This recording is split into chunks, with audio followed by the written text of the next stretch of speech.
राधे राधे। कैसे हैं आप सभी लोग? आशा करती हूँ खुश होगे, प्रसन्न होगे और अपने उन्नति के मार्ग की तरफ अग्रसर होगे। आज की इस श्रृंखला की यह अंतिम पड़ाव है। आज मैं और आप बात करेंगे द्वादश भाव की। क्या है 12वां घर? इसका रोल क्या है हमारी लाइफ में? कैसे इसको कोशिश करते हैं समझने की? थोड़ा सा एफर्ट्स मैं डाल रही हूँ, थोड़ा सा आप डालिए तो 100% रिजल्ट आने वाला है।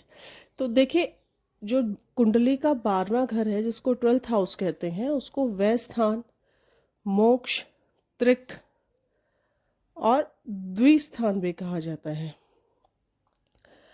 यहाँ से हम जो मानसिक चिंताएं, शत्रु है, पैतृक संपत्ति और उसके साथ साथ विदेश यात्राएं, पराशर जी के अनुसार जितनी भी फाइनेंशियली लॉसेस होते हैं वो 12th हाउस से विचार किए जाते हैं। शत्रु पर विजय और जीवन का अंतिम समय यहीं से देखा जाता है।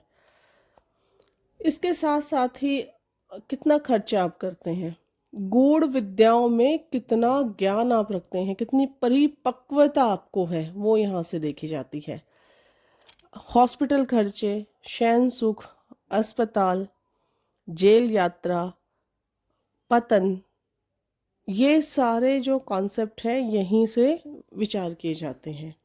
हानियाँ, चोरियाँ, अगर second Lord, 11th Lord, 12th Lord पीड़ित हो, षष्टेश, अष्टमेश और द्वादशेश, ये तो आपके सम्मान का हनन करते हैं और ये आपके धन की हानि करते हैं अगर ये किसी भी प्रकार से पीड़ित हो तो।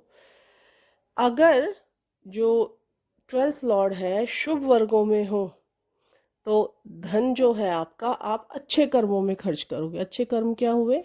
मंदिर का निर्माण करना, नीडी पर्सन की हेल्प करना, हॉस्पिटल बनवा देना, बाग बगीचे लगवा देना, समाज के लिए अच्छे कर्म करना, किसी कन्या का विवाह करा देना। लेकिन वहीं अगर ये 12th लॉर्ड अशुभ वर्गों में हो तो फिर जो आपका पैसा है वो उल्टे सीधे कामों में लगता है। लाइक क्लब में उड़ाना, पब में उड़ाना, शराब पीना, अनैतिक आचरण आपका, जुआ खेलना, सट्टा खेलना, ये सब। वहीं अगर जो द्वादश भाव का संबंध शुभ ग्रहों से उसकी दृष्टि बने, 12th हाउस पर अगर शुभ ग्रह देख रहे हो तो जो व्यक्ति होता है उसकी जो परवरिश है उसके पापा उस बच्चे के हिसाब से करेंगे। मतलब कहने का यहाँ है कि अगर आपके 12th हाउस पर शुभ ग्रहों की दृष्टि है तो आपके हिसाब से आपके पापा आपकी देखभाल करते हैं। अगर वहीं जो ये घर है द्वादश, इसकी स्थिति अशुभ हो, अशुभ ग्रहों से इसकी युति हो, तो ये धोखेबाजी और धन का दुरुपयोग दर्शाता है। आपको एक चीज़ समझनी पड़ेगी कि जब आपका द्वादश मतलब 12th लॉर्ड मैलेफिक प्लैनेट के साथ कंजक्शन में है तो जो व्यक्ति है वो दूसरे की संपत्ति का छल से, धोखे से उसको अपना लेगा, हरण कर लेगा या उसका मिसयूज करेगा। और कभी भी एक ग्रह पर फलित नहीं होता, बाकी सारी चीज़ें भी देखी जाती है कि जब जिसके चार्ट पे आप ये रूल लगाओगे तो उसके और कॉम्बिनेशंस भी होते हैं। तो ये तो हुआ आपका द्वादश भाव।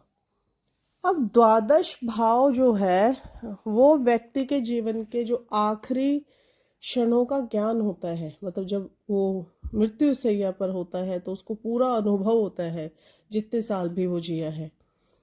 तो यहाँ के बाद फिर व्यक्ति की जो अंतिम यात्रा है वो शुरू हो जाती है।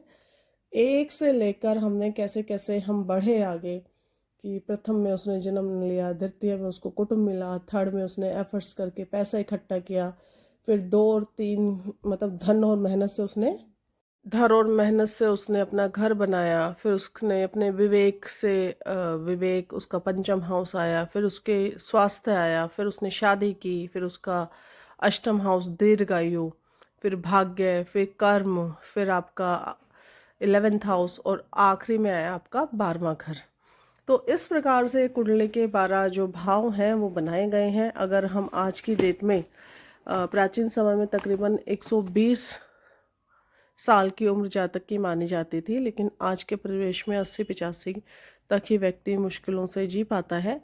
तो इन 85 को या 80 को आप इन 12 घरों में डिवाइड कर सकते हैं और उस प्रकार से अपने जीवन का आकलन आप कर सकते हैं। मतलब उम्र को अगर हमें इन 12 घरों में बांटना हो। धन्यवाद।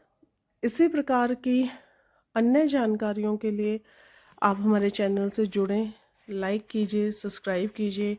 यदि आपका कोई प्रश्न हो या कहीं आपको कुछ डाउट हो या कुछ जानने की जिज्ञासा हो तो आप हमें कमेंट सेक्शन में जाकर अपना प्रश्न पूछ सकते हैं। धन्यवाद।